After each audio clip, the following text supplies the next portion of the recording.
Bonjour à tous, bonjour à toutes. Nous terminons aujourd'hui l'analyse de la charte de l'environnement de 2004, intégrée donc en 2005, je crois d'ailleurs, à la Constitution, au bloc de constitutionnalité. Aujourd'hui donc, analyse de l'article 10 et peut-être une somme également de l'ensemble de cette charte de l'environnement que je propose à Christian de nous présenter maintenant. Très bien. Et je vais présenter d'ailleurs cet article 10 en parallèle. Très bien. Alors, donc l'article 10 dit tout simplement: la présente charte inspire l'action européenne et internationale de la France. Et on indique la loi constitutionnelle numéro 2005-205 du 1er mars 2005, qui est la loi constitutionnelle qui a intégré la charte donc à la Constitution. Alors,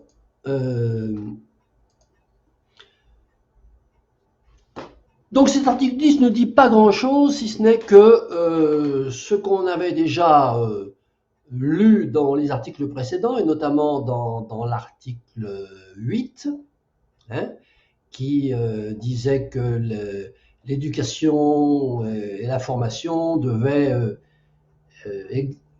contribuer à exercer les droits et devoirs de la charte. Et bien là, on étend finalement cette prescription, si on peut dire, à l'international, Europe et international. Alors, je pense qu'il est bon de revenir à cette occasion sur la façon dont cette charte, en fait, est apparue. Charte est apparue, on en a déjà parlé un petit peu, mais il me semble qu'il y a quelques éléments supplémentaires qui sont pertinents par rapport à cette conclusion de synthèse que je vais vous proposer. C'est Jacques Chirac qui a annoncé ce projet de charte dans l'environnement dans un discours qu'il avait fait à Orléans le 3 mai 2001 et qu'il avait repris ensuite en tant qu'engagement pendant sa campagne présidentielle de 2002. Il avait opté pour une révision constitutionnelle et sans pour autant, dans un premier temps, savoir si ça allait, choisir si ça allait être fait par la voie parlementaire ou par la voie du référendum. Alors, il avait pensé dans un premier temps faire un référendum, mais donc il avait eu déjà quelques petites secousses référendaires avant, et il a eu un petit peu peur que ça se retourne contre lui. Donc finalement, c'est la voie parlementaire qui a été choisie. Le texte du projet de cette révision constitutionnelle a été préparé pendant à peu près 4 ans par une commission d'experts, présidée par Yves Coppens, ça l'a déjà dit. Mais à cette voie technocratique habituelle s'est ajouté, il a voulu ajouter une procédure qu'il avait annoncée comme étant démocratique et donc inhabituelle pour l'époque. Alors comment ça s'est passé ? Il y a d'abord une consultation qui a été lancée à destination d'acteurs régionaux et nationaux.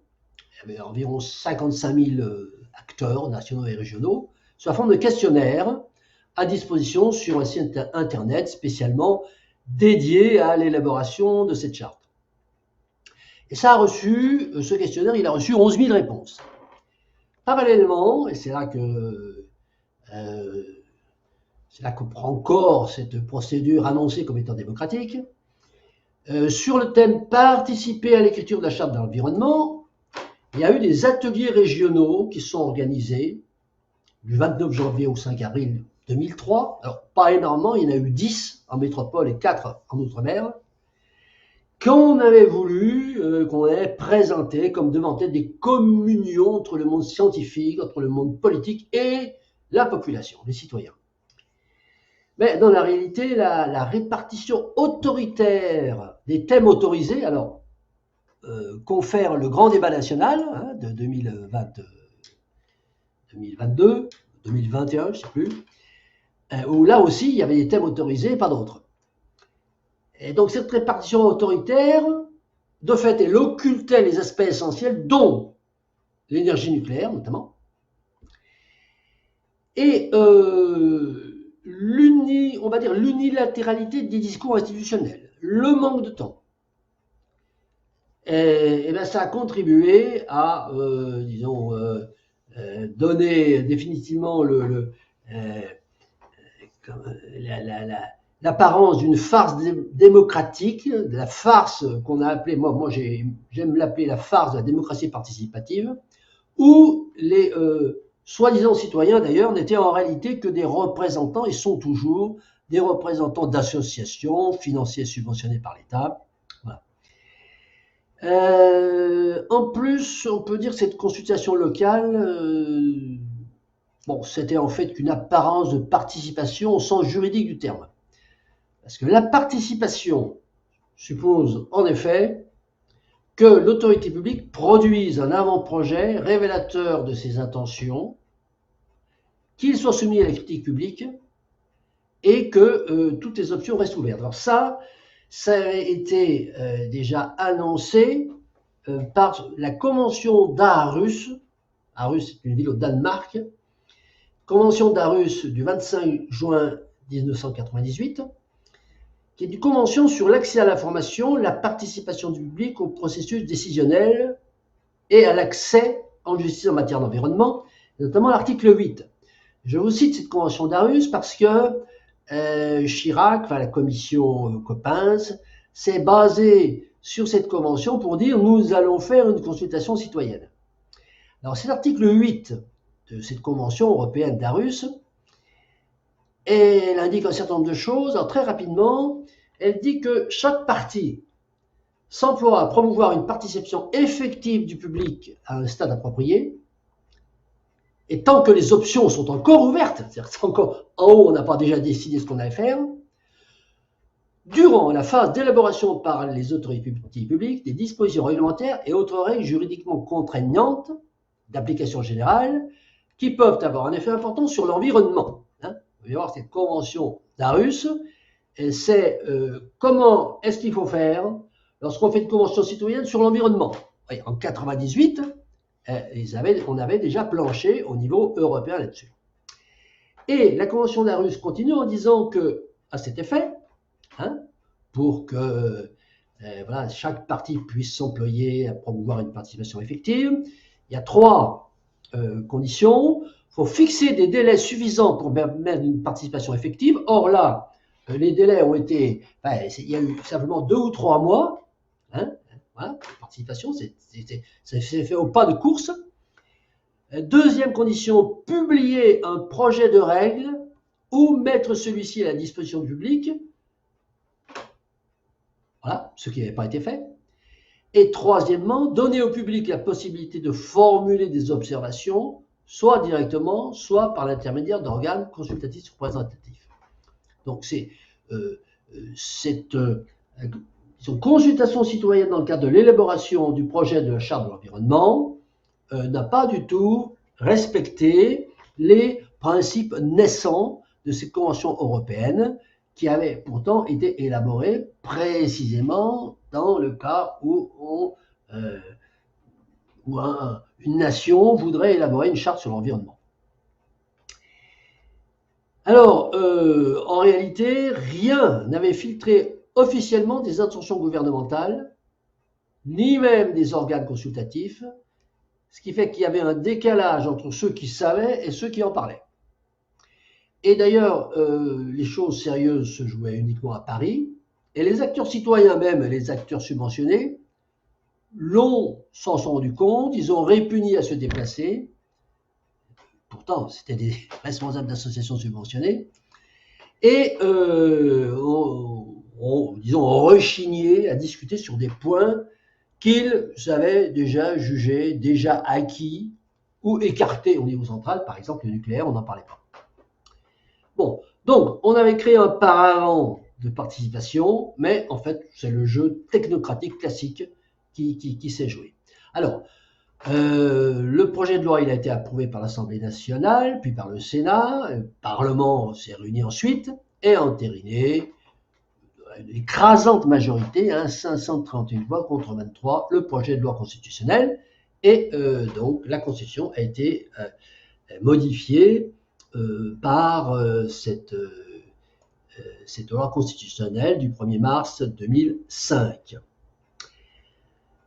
Il faut noter que cette modification constitutionnelle qui introduit la charte modifie aussi 2 articles de la C58, de la Constitution de 58. Elle modifie l'article 34. Article 34, on aura largement l'occasion d'en reparler lorsque nous ferons l'analyse critique de la C58. L'article 34, il est importantissime puisqu'il définit le domaine de la loi. Hein, il commence comme ça, la loi fixe les règles concernant, et puis il y a une énumération. Voilà, alors, on a ajouté dans l'énumération de ce que la loi a le droit de faire, la préservation de l'environnement. La préservation de l'environnement, hein, pas autre chose. Voilà. Parce qu'on va voir que, en synthèse, que dans la charte, il y a cette affaire de développement durable. Là, on ne parle que de la préservation de l'environnement qui a été ajoutée en tant que domaine dont la loi doit fixer les règles dans le cadre de l'énumération du préambule de l'article 34 de la Constitution.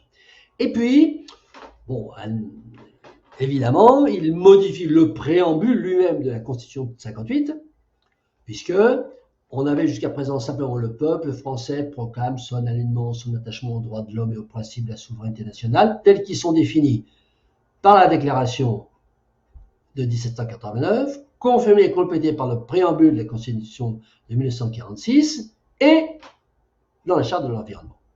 Voilà. Alors, après ce petit rappel historique qui quand même replace à la fois, qui reprécise à la fois les conditions dans lesquelles cette charte a été élaborée et ce qu'elle a impacté au niveau de la C58, quel jugement on va porter sur cette charte? Alors, jugement sur l'article 10, mais en fait, ça va être un jugement global sur cette charte, notation qui s'ajoutera aux différentes notations particulières qui ont été attribuées à chaque article. Alors, moi, j'y vois personnellement 2 problèmes qui vont générer 2 vétos globaux. Le premier problème, c'est la confusion entre environnement et développement durable. Alors, environnement, le mot environnement, il est cité pratiquement dans tous les articles de la charte. Le développement durable, lui, n'est cité que 2 fois. Et donc, ça pose, à mon sens, 3 questions. Qu'est-ce que c'est que la protection de l'environnement ? Qu'est-ce que c'est que la mise en valeur de l'environnement? Parce que je dis que l'environnement est cité dans tous les articles, mais il est cité des fois au titre de la protection de l'environnement, et à d'autres moments, il est cité en termes de mise en valeur de l'environnement. Et puis, la troisième question, c'est qu'est-ce que c'est que le développement durable? Alors, pour les 2 premières questions, qu'est-ce que la protection de l'environnement et qu'est-ce que la mise en valeur de l'environnement? Les réponses sont claires. Il me semble qu'il n'y a pas besoin d'explications complémentaires. La protection de l'environnement, c'est faire en sorte que le cadre naturel qui nous entoure ne soit pas abîmé. Et la mise en valeur de l'environnement, c'est faire en sorte que ce cadre continue à prospérer, voire continue à se développer sous sa forme la plus naturelle et la plus agréable pour l'homme possible. Par contre, pour le développement durable, nous n'avons pas de définition qui saute aux yeux.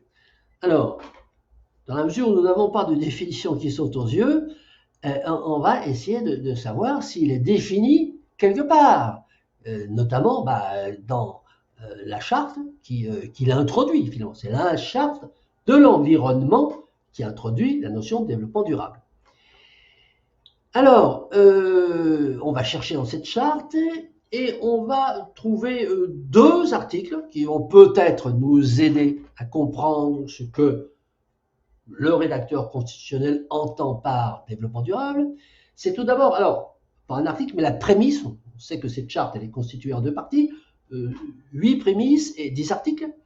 Donc c'est la prémisse 7 qui dit que, afin d'assurer un développement durable, pour assurer un développement durable, les choix destinés à répondre aux besoins du présent ne doivent pas compromettre la capacité des générations futures et des autres peuples à satisfaire leurs propres besoins. Voilà. Donc, c'est une définition qui est très vague, moi qui me fait penser un petit peu à la définition de la liberté dans l'article 4, je crois, de la Déclaration des droits de l'homme et des citoyens, qui dit la liberté n'a de borne que celle qui empêche aux autres d'exercer ses droits, quelque chose dans ce genre-là. C'est une formulation qui ne permet pas vraiment de comprendre, parce que qu'est-ce que c'est que les générations actuelles doivent faire des choix qui ne doivent pas compromettre la capacité des générations futures à faire les leurs. Bon. C'est le même type de formulation qui est très vague et qui ne donne pas, en tout état de cause, qu'on ne peut pas qualifier de définition. Ensuite, l'article 6 nous dit « Les politiques publiques doivent promouvoir un développement durable. À cet effet, elles concilient la protection de l'environnement, la mise en valeur de l'environnement, le développement économique et le progrès social. » Donc là, on a quand même une espèce de définition. Le développement durable, c'est, deux points, la protection de l'environnement, plus la mise en valeur de l'environnement, plus le développement économique, plus le progrès social. Bon, ça, c'est un genre de définition. On va, une espèce d'équation même. Bon. Or, cette équation impossible, on en a déjà parlé, concevoir le développement économique et le progrès social, on a constaté que l'histoire a constaté que c'était impossible, voire mensonger, parce que c'est impossible si on est gentil, mensonger si on pense qu'il y a une intentionnalité d'énoncer une chose fausse. Et donc, à partir de là, se pose la responsabilité pénale du législateur. Parce qu'on a parlé, alors pas dans le cadre du cercle du renouvellement constitutionnel, mais dans le cadre notamment de l'association Reconstitution, de la responsabilité pénale des ministres, des dirigeants, la responsabilité pénale des membres de l'exécutif. Mais quid de la responsabilité pénale du législateur? Alors, a priori, ça paraît quelque chose qui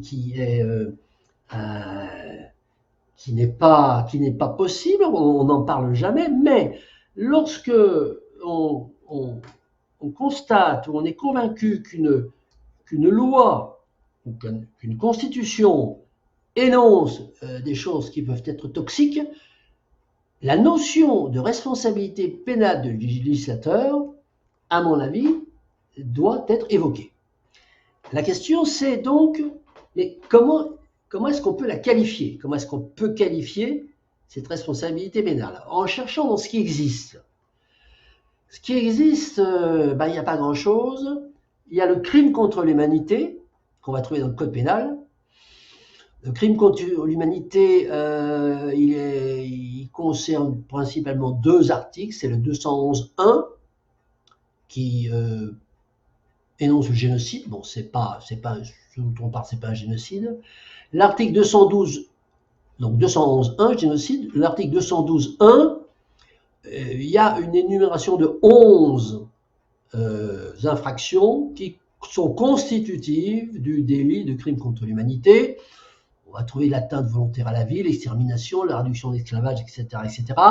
Rien quand même qui puisse s'approcher même de loin de ce mensonge. Voilà. Bon. Donc, on ne va rien trouver dans le code pénal. On va trouver quelque chose dans le code de la consommation, parce que le code de la consommation pénalise la tromperie. C'est la tromperie en matière commerciale, c'est lorsqu'on annonce quelque chose, et puis que, en fait, on vous vend autre chose. Bon, et là, finalement, donc la Charte de l'environnement, par l'intermédiaire de ces articles 6 notamment, nous vend quelque chose qui est mensonger. Donc, on pourrait attaquer le législateur en assimilant, disons, la vente d'un projet politique à la vente d'un produit commercial. Alors, c'est une extension, personnellement, qui ne me ferait pas peur, mais qui reste quand même à je dirais, argumenter un petit peu plus complètement. Non, en fait, pour pouvoir qualifier cette responsabilité pénale du législateur, il faudrait créer un délit. Créer un délit, c'est-à-dire modifier le code pénal, hein, et créer par exemple le délit de forfaiture politique. Alors, le délit de forfaiture politique, c'est quelque chose qui n'est pas nouveau dans l'histoire de la responsabilité pénale des dirigeants. À d'autres époques, pas si lointaines d'ailleurs, on a condamné des hommes politiques pour des forfaitures, pour des trahisons qui n'avaient rien à voir avec de la conclusion ou de l'abus de biens ou de détournement d'argent public, mais réellement pour des mauvais coups politiques. Et là, il s'agirait en quelque sorte d'établir un délit ou un crime à voir, de forfaiture politique en tant que trahison du mandat social, trahison du contrat social, qui, en fait, consisterait à obliger le peuple, par la voie coercitive, c'est-à-dire aussi bien législative, création d'une loi, que opérationnelle, c'est-à-dire commandement de l'exécutif à faire quelque chose, donc obliger le peuple à s'engager dans une voie sans issue, en ayant la pleine connaissance de cette issue, donc avec préméditation, dans un but de gain personnel, de prestige, de situation ou est financier. Voilà, donc c'est une suggestion que je fais de créer un crime ou un délit de forfaiture politique dans un cas dont je viens de donner le principe général, mais qui s'appliquerait en fait à cette vente du développement durable qui est la vente de quelque chose de mensonger, enfin, d'impossible si on est gentil, de mensonger si on veut être plus dur. Et puis le deuxième veto, le deuxième problème qui débouche sur un deuxième veto global.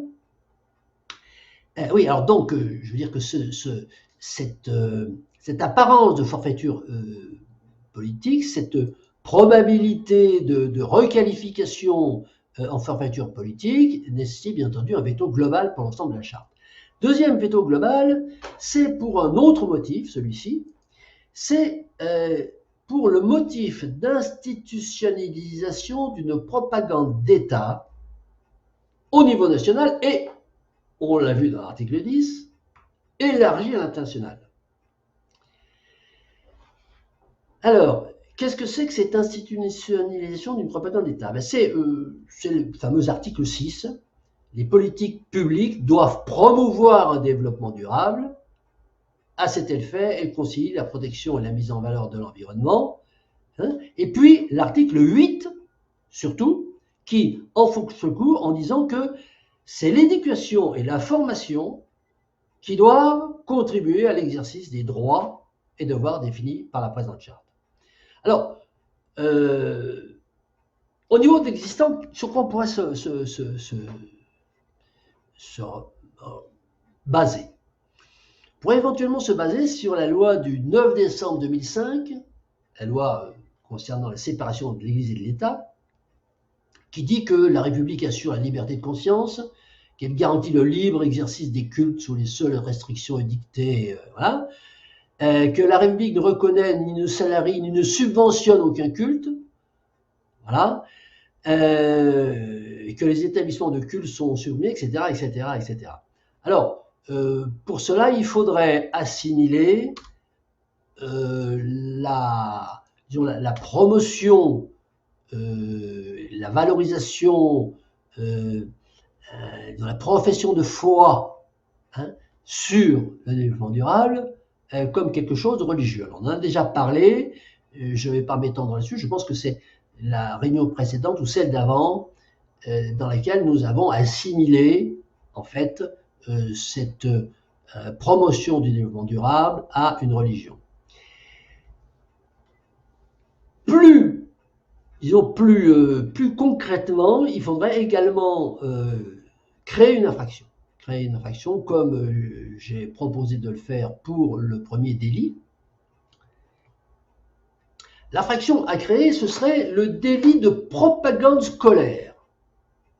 Délit de propagande scolaire, délit qui réprimerait, enfin ce délit qui viserait à réprimer toute mise en place par un gouvernement et par l'intermédiaire de son ministère de l'Éducation nationale, toute mise en place par un gouvernement d'un enseignement obligatoire au sein de l'enseignement primaire, secondaire, supérieur, universitaire, qui viserait à transmettre en tant que vérité objective une appréciation subjective des enjeux sociétaux du monde actuel, issue, cette vision subjective des enjeux sociétaux, issue des options politiques prises par le pouvoir en place. Et notamment, deux choses. Notamment, l'instruction civique, ou une instruction civique visant à faire valider par l'élève tout simplement les termes du corpus législatif en vigueur et de ce fait lui en imposer le contenu de la notion de comportement citoyen, d'une part.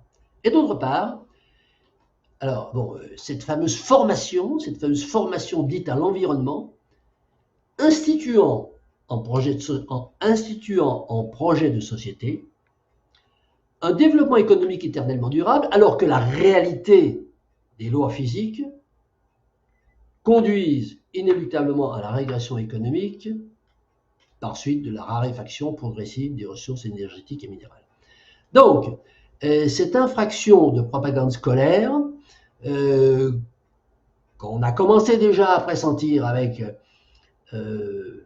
l'instruction civique obligatoire à l'école et qui d'ailleurs prend toute son actualité puisque je pense que dans le dernier communication du président Macron, il a dit qu'il allait renforcer, augmenter le nombre d'heures de cours d'instruction civique.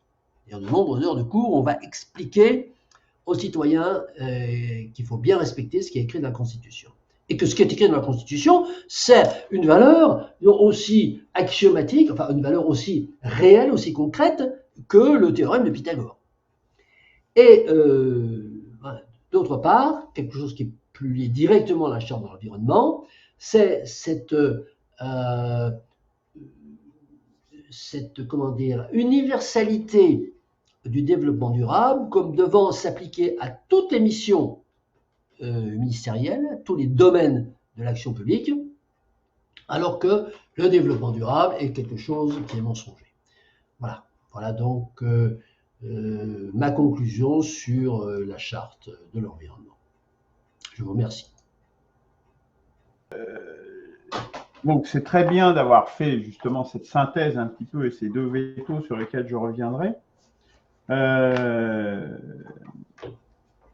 Je regrette seulement que tu n'aies pas relevé sur cet article 10 qui est certes extrêmement court, ça c'est le moins qu'on puisse dire, hein. Je vais le réafficher rapidement.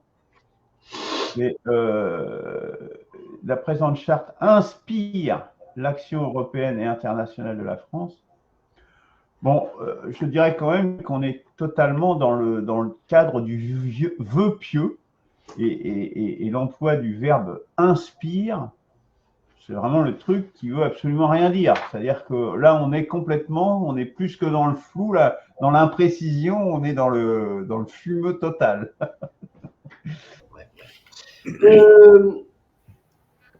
Je suis un peu surpris que vous vous achoppiez comme ça sur le mot inspire. Alors, sur le fond, oui, bon, il devrait y avoir autre chose. Mais, bon, la charte dit,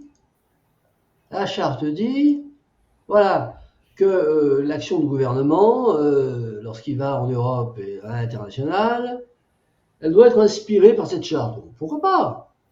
Je vois pas où est le problème. Alors, il pourrait y avoir une volonté, mais là, on est. Imprécision. On est sur le fond. Non, c'est pas imprécis de dire inspire. Inspire, ça veut dire que ça inspire, c'est-à-dire qu'on n'est pas obligé de demander à tout le monde de vouloir imposer ce que nous avons écrit, nous, en France, dans la charte, mais on doit toujours penser à ça, on doit inspirer. Donc, on peut ne pas être d'accord avec le fait que les représentants de la France en Europe et dans d'autres pays, lorsqu'ils interviennent dans des domaines, dans tous les domaines finalement, puisque l'article 6, je crois, dit que tous les domaines doivent être impactés par, par le développement durable, enfin, donc par la charte de l'environnement, on pourrait effectivement souhaiter que, dans l'article 10, on dise que les mandataires de la République française sont tenus, hein, de faire accepter ou d'intégrer les principes de la charte lorsqu'on discute d'un accord international, et que si ce n'est pas le cas, ils s'en vont. Voilà, on pourrait avoir cette radicalité. Voilà. Mais ça, je pense que c'est un autre débat sur simplement la clarté, la précision ou la cohérence d'utiliser le verbe inspirer. Je pense que c'est clair, ça inspire, pas plus. Je pense que c'est précis, hein, c'est-à-dire que clair, c'est-à-dire qu'on comprend. Si c'est précis parce qu'on dit oh ça doit inspirer mais pas plus, donc c'est précis. Bon, et c'est pas incohérent non plus avec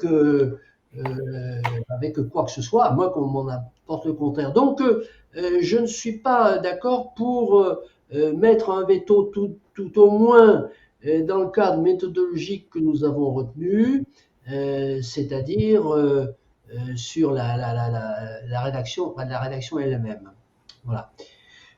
Ensuite, oui, je voudrais en remettre une couche quand même sur cette histoire de Pythagore. J'ai fait la comparaison entre développement durable, hein, c'est-à-dire entre vendre le développement durable et puis vendre le terme de Pythagore, en disant d'un côté on vend une réalité et de l'autre côté on nous vend quelque chose qui n'est pas réel, voire qui est faux, comme si c'était le terme de Pythagore. Et Luc nous dit mais le terme de Pythagore c'est jamais que des mathématiques, les mathématiques c'est pas une science, c'est une convention abstraite pour ensuite faire de la science. Oui, enfin, le terme de Pythagore. C'était une toute petite remarque, un petit bémol. C'est pas une critique forte. Non, mais ça va plus loin parce que moi je tiens mes mathématiques. Voilà. Et le théorème de Pythagore, il nous permet de calculer la longueur d'une diagonale lorsqu'on a deux côtés d'un triangle rectangle. Bon. Et finalement, qu'est-ce que fait le développement durable? C'est ça. Il fait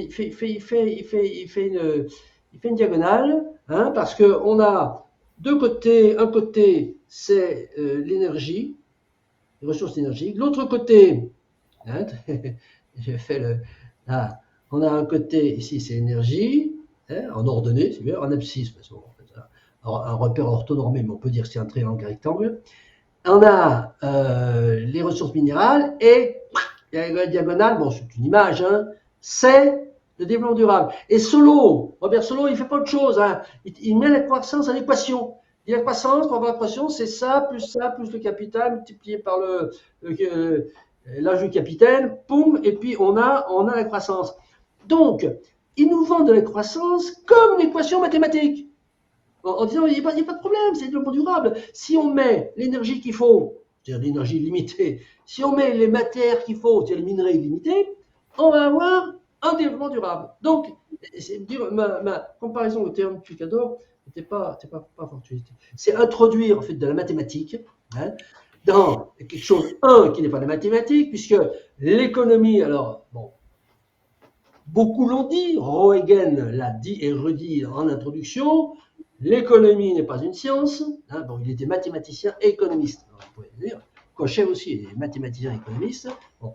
Et donc, il faut bien faire la différence. Or, on nous vend une économie, je dirais, de bazar, hein, comme une science. Et alors, bon, c'est peut-être même une troisième forfaiture, hein, c'est-à-dire utiliser Alors,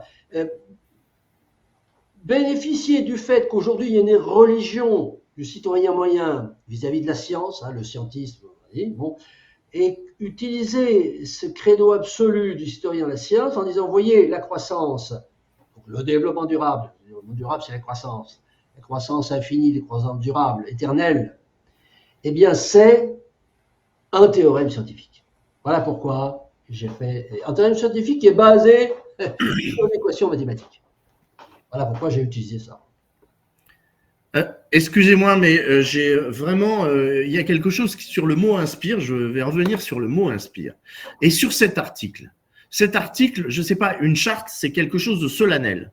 Un appel à respecter quelque chose et un certain nombre de propositions et d'écrits, d'idées inscrites dans la charte. Donc cet article 10, si vraiment il était à la hauteur de la stature nécessaire à une telle charte et aux gens qui l'écrivent et aux gens qui devront l'appliquer, elle devrait être écrite comme ça, comme suit. L'action européenne et internationale de la France respecte cette charte, cette présente charte. Et là, on nous dit, la présente charte inspire l'action européenne. Voilà, il y a une différence entre l'exigence, le mot charte, l'exigence normalement solennelle qu'on met dans une charte, et justement ce dernier article qui démontre absolument toute la faiblesse morale, mentale des gens qui se prétendent être les héros de l'environnement, machin, pour la France et du développement durable, etc. Et il termine par ce petit écrit, enfin ce mot insipide, inspire. Donc effectivement, on comprend bien ce que veut dire inspire, mais il n'est pas à la hauteur des objectifs d'une charte. Voilà. Alors, je voudrais quand même pas me faire l'avocat du diable, mais en fait, j'aime bien être précis puis ergoté dans le bon sens du terme. Précisément, une charte, c'est pas ce que tu dis, à mon avis. Voilà. C'est-à-dire que si on appelle charte, c'est qu'on l'appelle pas constitution, on l'appelle pas règlement, on l'appelle pas directive, on l'appelle pas ordonnance, on l'appelle charte. La Magna Carta, bon, ça inspirait. C'était pas une charte. Contrairement à une directive, une ordonnance, n'est pas un catalogue de mesures extrêmement précises et coercitives, c'est justement quelque chose qui donne des grandes lignes, donne des inspirations. Donc je pense que l'appellation charte... pas une charte, hein. Ah mais si, enfin bon. Ah non. Alors, voilà. Moi, ce que je pense, et on peut penser différemment, mais à ce moment-là, pourquoi est-ce qu'on appelle la Constitution? Pourquoi on appelle une déclaration? Pourquoi on appelle une charte? Pourquoi on appelle une ordonnance? Bon, les chartes, alors, je voudrais qu'on me cite, par exemple, puisque on me dit qu'une charte, c'est pas ça, qu'on me cite une charte qui a un caractère extrêmement précis, mais solennel, oui. Non mais solennel. Non, mais, le côté solennel, je ne le conteste pas. Bon, le discours d'un curé, c'est solennel aussi. Bon, mais le discours du curé n'a rien à voir avec le réquisitoire d'un magistrat du parquet. Voilà, ça n'a rien à voir. Bon. Donc, une charte, c'est effectivement quelque chose de solennel. On est bien d'accord, mais ça n'est pas forcément. Et je dirais même que on utilise le mot charte pour un ensemble une charte, c'est un peu un prêche. Voilà. Sinon, on a le mot aussi cahier des charges. Alors, cahier des charges, c'est extrêmement précis, puisque dans le commerce, et dans les activités industrielles commerciales, un cahier des charges, c'est quelque chose qu'il faut absolument respecter. Parce que si on ne respecte pas le cahier des charges, eh ben, on peut casser le contrat. Et lorsque Jean-Charles propose de réécrire l'article 10 en disant respecte, respecte, effectivement, ça veut dire que les mandataires français, quand ils vont négocier donc un traité international, s'il y a quelque chose qui ne respecte pas la charte, ils s'en vont. Voilà. Bon. Et ça, c'est plutôt le cahier des charges, plutôt que la charte. Donc voilà, après. Une charte, généralement, ça se signe et co-signe, c'est ce qui était bien indiqué. Justement, c'est quasiment, c'est un autre mot pour contrat, quasiment. Charte. Ah non. Ben, enfin bon. Non, c'est pas ce qui est écrit, c'est pas ce que tu affiches. Hein. Tu affiches, c'est un écrit solennel, voilà. Mais quant au caractère, parce que je crois qu'on a vu le droit des obligations, on a parlé il y a quelques séances, je ne sais pas si c'est dans le cadre du CRC, du droit. Oui, c'est à propos du contrat. Oui, c'est donc dans l'anthropologie de la loi. Le contrat fait partie du droit des obligations. Le contrat, quelque chose qui engage réellement les parties. Alors, la charte, si c'est un contrat, ça veut dire que disons les agents du ministère des Relations extérieures auraient un mandat impératif. Or, le mandat impératif, il est interdit par la Constitution, par l'article 27, je crois. Bon. Et donc, un mandat impératif, on ne sait pas ce que c'est, hein, encore moins quand il s'agit d'une charte qui inspire. Et donc, je pense que manifestement, en tout cas, l'appellation charte, voilà, ça veut dire que c'est quelque chose qui n'est pas très contraignant. C'est pour ça qu'on l'a appelé charte. Bon, bah nous resterons, comme disait, je ne sais plus dans quel film, mettons-nous d'accord sur un désaccord. Oui, restons là pour aujourd'hui, si vous le voulez bien.